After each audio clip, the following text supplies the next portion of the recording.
नमस्कार, home TV Bharat में आपकी स्वागत है। उत्तर प्रदेश में शुक्रवार को नई बस सेवा का उद्घाटन हुआ, जो आलमबाग, रायबरेली, ऊंचाहार और सिराथू, राजापुर और हनुमानगंज तक जाएगी। यह बस लखनऊ से चित्रकूट के हनुमानगढ़ तक लगभग 234 किलोमीटर का सफर तय करेगी। उद्घाटन कार्यक्रम में परिवहन राज्य मंत्री स्वतंत्र प्रभार दयाशंकर सिंह और प्राविधिक शिक्षा मंत्री आशीष पटेल शामिल थे। कार्यक्रम में थोड़ी हड़बड़ी देखने को मिली। प्राविधिक शिक्षा मंत्री आशीष पटेल ठीक 10 बजे अपने आवास पर हरी झंडी दिखाने के लिए तैयार थे, लेकिन परिवहन मंत्री दयाशंकर सिंह समय पर नहीं पहुंचे। कई बार फ़ोन करने के बाद ही मंत्री का फ़ोन नहीं उठा। अंततः इंतज़ार करते करते आशीष पटेल को कुर्सी मंगाकर बस के बाहर बैठना पड़ा। करीब 5 मिनट बाद दयाशंकर सिंह मौके पर पहुंचे और बिना प्रोटोकॉल के बस के पास आए। दोनों मंत्रियों ने एक दूसरे पर फूल बरसाए और बस के अंदर की स्थिति का भी जायजा लिया। इसके बाद दोनों मंत्रियों ने बस को ही हरी झंडी दिखाकर औपचारिक उद्घाटन किया।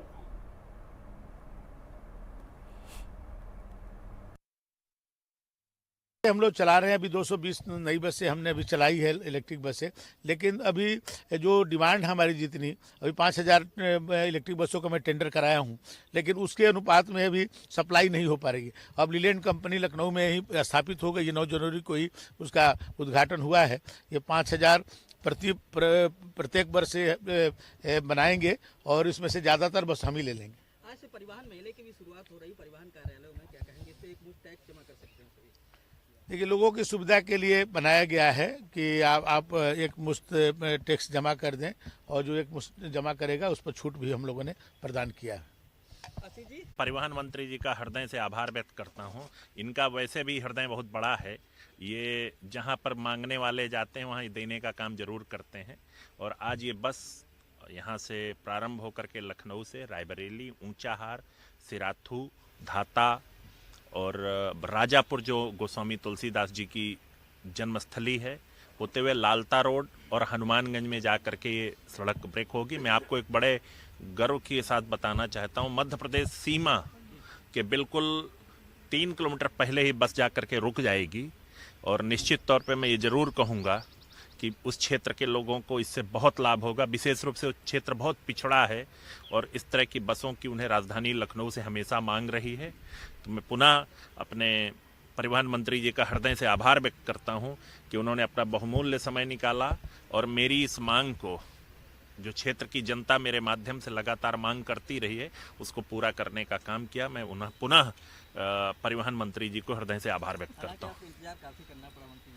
देखिए, जिसका दिल बड़ा होता है उसके पास लोग बड़े होते हैं। अब जब लोग बड़े होते हैं तो विलंब से आना स्वाभाविक बात है। ये इनके स्वभाव का है, ये किसी को मना नहीं कर पाते हैं। गोस्वामी तुलसीदास जी की जन्मभूमि होते हुए माननीय हमारे मंत्री आशीष पटेल जी की जन्मभूमि तक ये बस जाएगी और कई जिलों को जो है इसकी सेवाएं मिलेगी। लखनऊ से रायबरेली, कौशाम्बी और आपके फतेहपुर, बांदा होते हुए ये जो है चित्रकूट तक ये बसें जाएंगी। और ये प्रतिदिन लखनऊ और लखनऊ, चित्रकूट से लखनऊ आएंगी। बहुत सारे लोग जो है प्रतिदिन जाना चाहते हैं और उनको कई जगहों से बदलना पड़ता है। ये उनके लिए बहुत सहायक साबित होगी और विशेष करके तुलसीदास जी की जन्मभूमि को ये दर्शन कराएगी। अन्य रूटों पर भी बसें चलाने का प्लान चल रही है। बसें हम लोगों का तो 1540 नई रूटें बनाए हैं हम लोग, और उसको हम लोग बसें अभी चलाने जा रहे हैं। कोई गांव अब बचेगा नहीं जहां पर हमारे जो है परिवहन विभाग की बस न चले। इलेक्ट्रिक बसें, क्योंकि इस बार भी सरकार ने बजट दिया है। बड़ी खबर उत्तर प्रदेश के आगरा से सामने आ रही है। महाराष्ट्र के मुख्यमंत्री देवेंद्र फडणवीस छत्रपति शिवाजी महाराज की 369वीं जयंती के अवसर पर आगरा में आयोजित कार्यक्रम में शामिल हुए।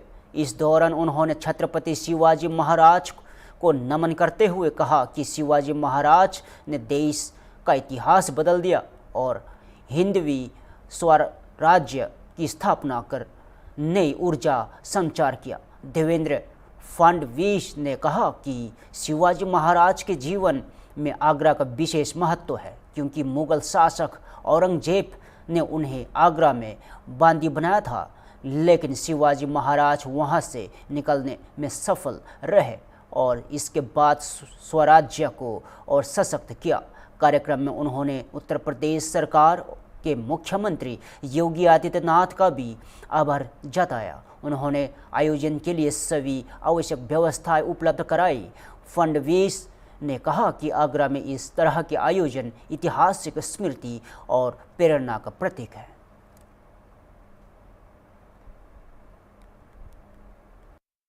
देता हूँ छत्रपति शिवाजी महाराज ने इस देश का इतिहास बदला और उनके कारण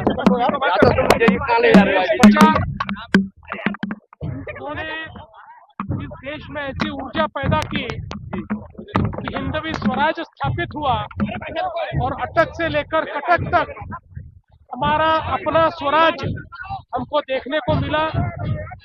और विशेष रूप से उनके जीवन में आगरा का महत्व बहुत बड़ा है, क्योंकि जब औरंगजेब ने आगरा में उनको बंदी बनाया और औरंगजेब ये मानता था कि अब ये हिंदवी स्वराज समाप्त हो जाएगा, ऐसे समय जिस प्रकार से आगरा में उन्होंने एक अलग प्रकार के गुरिल्ला वॉर के माध्यम से, गनीमी कावा के माध्यम से वे आगरा से निकल पड़े और वापस उन्होंने स्वराज्य का निर्माण किया। इसलिए हम लोग यहाँ पर आगरा में आते हैं, यहाँ कार्यक्रम होता है। मैं उत्तर प्रदेश सरकार का, हमारे मुख्यमंत्री योगी जी का भी आभार व्यक्त करता हूँ कि यहाँ पर सारी व्यवस्थाएं हमको उपलब्ध करा दी जाती है और एक प्रकार से फिर एक बार महाराज की वीरता, उनका शौर्य, उनका जो बुद्धि चातुर्य था, उनकी जो युद्ध नीति थी, उन सभी को हम यहाँ पर याद करते हैं। देखिए, मुझे बहुत खुशी है कि उत्तर प्रदेश के सरकार ने इसमें पहल की है और उस जगह को अधिग्रहित करने का काम शुरू हो चुका है और मुझे विश्वास है कि आने वाले दिनों में जब उसका अधिग्रहण पूरा होगा तो एक बहुत ही सुंदर भव्य इस प्रकार का स्मारक वहां पर तैयार होगा। आगरा में मुगल म्यूजियम का नाम शिवाजी म्यूजियम कर दिया गया, लेकिन अभी भी सरकार काफी साल चल रही है, नहीं तैयार हुआ है। देखिए, हमको तो पहले इस बात का संतोष है कि इस नए भारत में मुगलों का नाम नहीं रखा जाता, मुगलों की स्मृतियां नहीं सिखाई जाती, छत्रपति शिवाजी महाराज का नाम रखा जाता है। मैं इसके लिए योगी जी को और उत्तर प्रदेश की सरकार को बधाई देता हूं। अभी चूंकि मैं महाराष्ट्र से आया हूं, इसलिए उसकी क्या परिस्थिति है उसकी जानकारी मुझे नहीं है, मैं जानकारी लेकर इस बात पर आपके सामने बोलूंगा। राजधानी दिल्ली से बड़ी खबर सामने आ रही है। केंद्रीय कृषि मंत्री शिवराज सिंह चौहान ने ब्राजील के कृषि मंत्री और उनके प्रतिनिधिमंडल के साथ हुई अहम बैठक को बेहद उपयोगी बताया है। और शिवराज सिंह चौहान ने कहा है कि भारत और ब्राजील के बीच कृषि क्षेत्र में सहयोग को लेकर सकारात्मक चर्चा हुई है। उन्होंने बताया कि भारतीय कृषि अनुसंधान परिषद ICAR और ब्राजील के समकक्ष संस्थाएं के क्षेत्र में मिलकर काम करेगी। इस संबंध में MOU को लेकर विचार विमर्श जारी है और केंद्रीय मंत्री के अनुसार ब्राजील ने भारत की प्राकृतिक और जैविक खेती में गहरी रुचि दिखाई है। साथ ही भारत में चल रहे दलहन मिशन, तिलहन मिशन और एकीकृत खेती मंडल पर भी विस्तृत चर्चा हुई है। उन्होंने यहाँ भी बताया है कि ब्राजील भारत में एक सेंटर ऑफ द एक्सीलेंस स्थापित करने के लिए सहमत है, जिस पर आगे बातचीत जारी है। और कृषि मंत्री ने कहा कि ब्राजील से आए बड़े प्रतिनिधिमंडल से दोनों देशों के संबंध और अधिक मजबूत होंगे और कृषि क्षेत्र में नई संभावनाएं खोलेगी।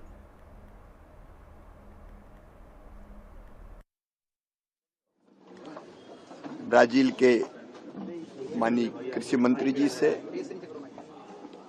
और उनकी टीम से यहाँ बहुत उपयोगी चर्चा हुई है। एक हमारा आईसीआर और समकक्ष जो ब्राजील की संस्था है इम्ब्रापा, वो कई क्षेत्रों में आपस में सहयोग करेगा, तो उसके साथ एमओयू करने पर हमारा आपस में विचार विमर्श चल रहा है। ब्राजील की काफी रुचि है प्राकृतिक खेती में और जैविक खेती में। माननीय मंत्री जी अभी कल मोदीपुरम और वहां प्राकृतिक खेती इंटीग्रेटेड फार्मिंग देख के भी आए हैं, तो उस क्षेत्र में भी मिलके, क्योंकि प्राकृतिक खेती और जैविक खेती आने वाली पीढ़ियों के लिए भी धरती को सुरक्षित बनाती है और मिट्टी के स्वास्थ्य को और मनुष्य के स्वास्थ्य को दोनों को बेटर बनाती है। उस पर भी हम लोग साथ मिलकर चर्चा और बातचीत कर रहे हैं। कई और मुद्दे हैं, जैसे भारत के अनार, लहसुन, अंगूर, किशमिश, इसके निर्यात पे चर्चा चल रही है ब्राजील में, और वहां की जो प्रसिद्ध चाय है वो भारत आए।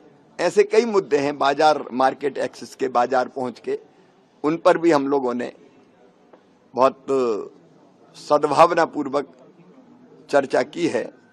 भारत में दलहन मिशन, तिलहन मिशन पर हम तेजी से काम कर रहे हैं और एकीकृत खेती पर ब्राजील सहमत है।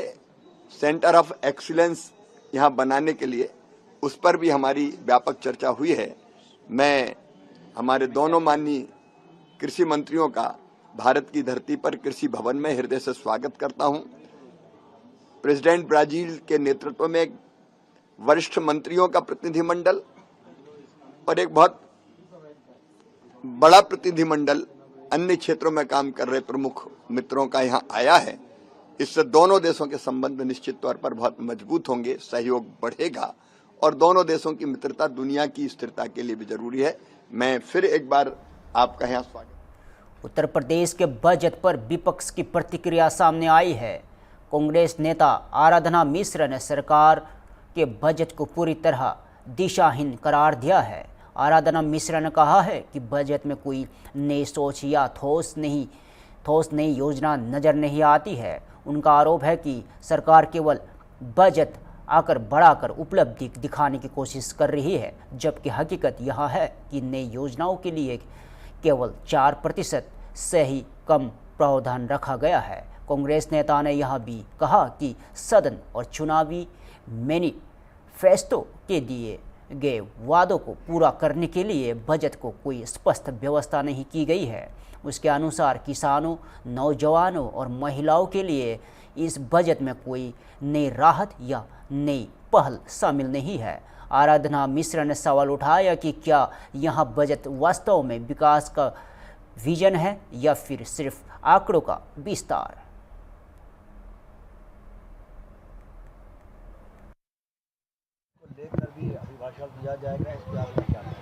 देखिए, बजट पूरी तरह से दिशाहीन है और इस बजट में कोई भी नई चीज़ नहीं है, ये पहले भी मैं कह चुकी हूँ। और सरकार केवल आकार बढ़ा करके बजट में अपनी पीठ थपथपाती है, जबकि सत्यता ये है कि केवल 4% से भी कम वो नई योजनाओं के लिए दे रही है। और जो उन्होंने अपने वायदे भी किए थे, चाहे सदन में हो या मैनिफेस्टो में, उसको भी पूरा करने का सरकार ने इस बजट में कोई प्रावधान नहीं रखा है। तो पूरी तरह से किसानों के लिए, नौजवानों के लिए, महिलाओं के लिए कोई भी नई चीज़ इस बजट में नहीं है। मैम, कमाल अख्तर ने रमजान के महीने में 1 माह का मांगा है, उन्होंने एक अनुरोध किया है कि मैसेजिंग के लिए त्यौहार के, रमजान के लाउड स्पीकर को अलाउ कर दिया जाए, जिससे हम संदेश पहुंचा सकें। उन्होंने इस बात को इसलिए कहा क्योंकि ये परंपरागत तरीके से किया जाता था। हाँ। उन्होंने इस बात को सदन में रखा है, अब सरकार इस पर अपना जवाब देगी। मैम, क्या ये मैम लागू होना चाहिए, आपको लगता है? देखिए, जो परंपरागत चीज़ें हैं और यदि वो चीज़ें चली आ रही हैं लंबे समय से, तो उस पर सरकार विचार करे, उसमें क्या दिक्कत है। सैनिक सेना का एक तथाकथित व्यक्ति जो है, जिसने अपने कमरे में पीछे मोदी और ओम बिरला की फोटो लगाकर राहुल गांधी और 25 सांसदों को गोली मारने का कल जो भाषण दिया है, जो उसने वीडियो जारी किया, उस पर क्या कहना है? दुखद है ये, और लोकतंत्र के लिए इससे खतरनाक कोई चीज़ नहीं हो सकती है।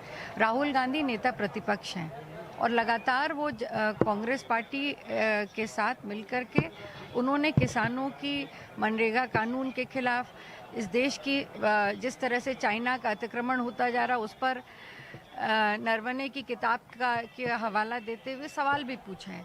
तो लगातार उनको इस तरह की धमकियां मिल रही हैं, पर राहुल गांधी उस विरासत के व्यक्ति हैं जिसने हमेशा इस देश के लिए अपने प्राणों की आहुति दी है। गांधी परिवार ने बलिदान दिया है, हम किसी से डरते नहीं। पर सबसे बड़ा सवाल यह है कि अभी तक उस व्यक्ति के खिलाफ जिसने सोशल मीडिया पे इस तरह का हिंसाजनक बयान दिया है, उस पर कोई कार्रवाई नहीं करी अभी सरकार ने। तो ये तो सरकार इसको स्पष्ट करे कि क्या वो इस बयान से क्या उसका समर्थन करती है। अगर कोई कार्रवाई नहीं करती तो ये मूक समर्थन क्यों। उत्तर प्रदेश की सियासी गलियारों में आज विपक्ष के दो बड़े बयान सामने आए हैं। अतुल प्रधान का हमला। समाजवादी पार्टी के नेता अतुल प्रधान ने बीजेपी सरकार पर सीधा निशाना साधा।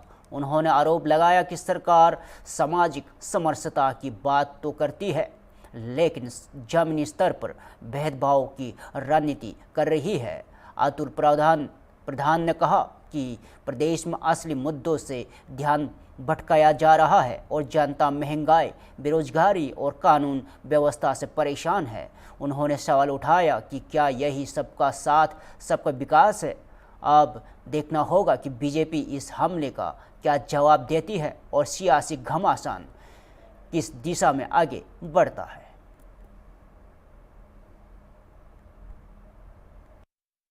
पार्टी के कमाल अख्तर, उन्होंने कल मांग की है कि 1 महीना लाउड स्पीकर को रमजान में अलाउ किया जाए, जिससे संदेश। देखिए, हमेशा आप एक चीज जान लीजिए, हमारा देश सर्व जातीय और सांप्रदायिक सौहार्द का प्रतीक है। विविधताओं वाला देश है हिंदुस्तान। यहाँ पर हिंदू, मुसलमान, सिख, ईसाई सब लोग, सब जाति धर्म के लोग मिलजुल कर रहते हैं। तो इसीलिए हम लोगों को एक दूसरे का सम्मान करना चाहिए। रमजान का पाक महीना है, सब लोग व्रत रखते हैं, फास्ट रखते हैं, तो ऐसे मौके पर उनको भी अच्छे तरीके से मनाने का मौका देना चाहिए। लेकिन जो आजकल चल रहा है, हमने देखा कल इनके डीसीएम जो डिप्टी चीफ मिनिस्टर हैं, किस तरीके से 101 लोगों को बुलाकर, बुटुक हैं, तो उनको बुलाकर कैसे चोटी की पूजा कर रहे थे। लेकिन अब समय बीत चुका, वो तो जो अपमान हो गया शंकराचार्य जी के जो शागिर्द थे, सब लोगों ने देश दुनिया में देखा किस तरीके से शिखा पकड़कर, चोटी पकड़कर और पैर रखकर उखाड़ने का काम इस उत्तर प्रदेश की योगी पुलिस ने किया। वो सब लोगों ने देखा अपमान होते हुए। तो मैंने कल भी सदन में बोला, मैंने कि चाणक्य जो थे उनके लिए ये कहा जाता है कि वो विद्वान थे, और ऐसे विद्वान थे कि उन्होंने मगध के सम्राट घनानंद को उखाड़ के फेंक दिया था। लेकिन उखाड़ने का कारण यही था कि उन्होंने भी अपमान किया था चाणक्य का। तो उस समय का अपमान चाणक्य ने नहीं सहा था, तो आज के ब्राह्मण उस अपमान को सहेंगे कैसे। और जिस तरह चाणक्य ने उस समय पर सौगंध खाई थी कि इस मगध के सम्राट को उखाड़ के फेंक दूंगा, आज इस समय पर भी ब्राह्मण समाज ने कसम खा ली है कि इस भारतीय जनता पार्टी की आताताई सरकार को उखाड़ कर फेंकने का काम करेंगे। साथ ही समाजवादी पार्टी के वरिष्ठ नेता शिवपाल सिंह यादव ने भी सरकार पर गंभीर आरोप लगाया है। शिवपाल सिंह यादव ने कहा है कि फैसला जनता के हित में नहीं बल्कि सत्ता के दबाव के लिए किए जा रहे हैं। उन्होंने स्पष्ट किया है कि लोकतांत्रिक मूल्यों की अनदेखी हो रही है और समाज के साथ न्याय नहीं की जा रहा है, और विश्लेषकों के अनुसार यहाँ बयान सत्ता पक्ष के लिए चुनौतीपूर्ण हो सकता है और राजनीति पड़ा लगातार बढ़ता दिखाई दे रहा है। ये सरकार को समाज के खिलाफ है, तो इसलिए उस समाज के लाउड स्पीकर क्या बहुत सी चीज़ों पर ये उनके साथ जुल्म कर रहे हैं। बड़ी खबर तेलंगाना की राजधानी हैदराबाद से सामने आ रही है। केंद्रीय मंत्री जी किशन रेड्डी ने कांग्रेस सांसद और नेता प्रतिपक्ष राहुल गांधी के बयान पर तीखी प्रतिक्रिया दी है। जी किशन रेड्डी ने कहा है कि पहली बार भारत सरकार ने देश में बड़े स्तर पर AI समिट का आयोजन किया है, जिसमें कई देशों के राष्ट्राध्यक्ष और बड़ी कंपनियों के CEO शामिल हो रहे हैं। उन्होंने उसे देश के लिए गर्व का विषय बताया।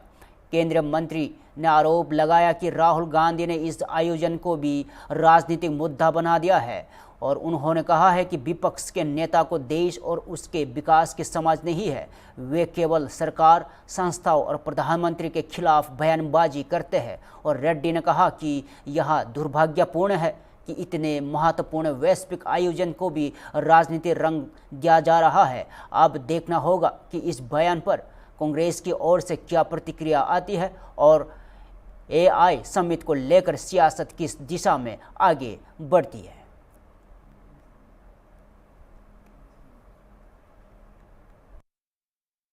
पहली बार भारत सरकार ने हमारा देश में आर्टिफिशियल इंटेलिजेंस का बहुत बड़ा समिट, इंटरनेशनल समिट आदरणीय प्रधानमंत्री मोदी जी के नेतृत्व में ऑर्गेनाइज कर रहे। लगभग 100 कंट्रीज से ज्यादा लोग, इम्पोर्टेंट डेलीगेट्स आए। बड़े बड़े देशों के प्राइम मिनिस्टर, प्रेसिडेंट्स और बड़े बड़े कंपनी के CEOs सभी लोग आए। भारत के लाखों इस आर्टिफिशियल इंटेलिजेंस के एक्सपर्ट्स, युवा इंजीनियर्स सभी लोग इसमें भागीदारी हो रहे। ये हमारे लिए बहुत सौभाग्य है। दुनिया में इतना बड़ा कॉन्फ्रेंस पहली बार भारत में होना, मोदी जी को नेतृत्व करना, आज हम सब गर्व महसूस करना चाहिए। मगर दुर्भाग्य है, इस देश का opposition party leader, Congress party के नेता राहुल गांधी, इसको भी पॉलिटिकल इश्यू बनाया। राहुल गांधी इतना दिन के बाद देश के बारे में, देश के विकास के बारे में, राजनीति के बारे में कुछ समझ में नहीं आता। ओनली एंटी नेशनल लोगों से मिलना, विदेशों से मिलना, भारत के खिलाफ षड्यंत्र करना, देश के सेना के खिलाफ, देश के पुलिस के खिलाफ, देश के पार्लियामेंट के खिलाफ, प्रधानमंत्री के खिलाफ, सुप्रीम कोर्ट के खिलाफ, इलेक्शन कमीशन के खिलाफ, जो भी निर्णय होता है उसके खिलाफ करना एक ही आदत बना ली है राहुल गांधी। बिल्कुल बहुत दुर्भाग्य है हमारे लिए, देश के लिए। इतने पुराने कांग्रेस पार्टी को ऐसे व्यक्ति नेतृत्व करना, ऐसे व्यक्ति देश का अपोजिशन पार्टी का नेता बनना देश के लिए बहुत दुखी है पूरे जनता। आज मैं सारी जनता से अपील करता हूं, कांग्रेस पार्टी का जो रवैया है, एंटी नेशनल एक्टिविटी का जो षड्यंत्र करके आज देश को बांटने के लिए, देश को वीक करने के लिए जो कांग्रेस पार्टी प्रयास करे, इसको पूरा लोग मिलकर इसको अपोज करना चाहिए, देश के साथ रहना चाहिए, देश के विकास के लिए पूरे सहयोग देना चाहिए। फिलहाल के लिए इतना ही। ताज़ा खबरों देखते रहिए होमबिल TV भारत।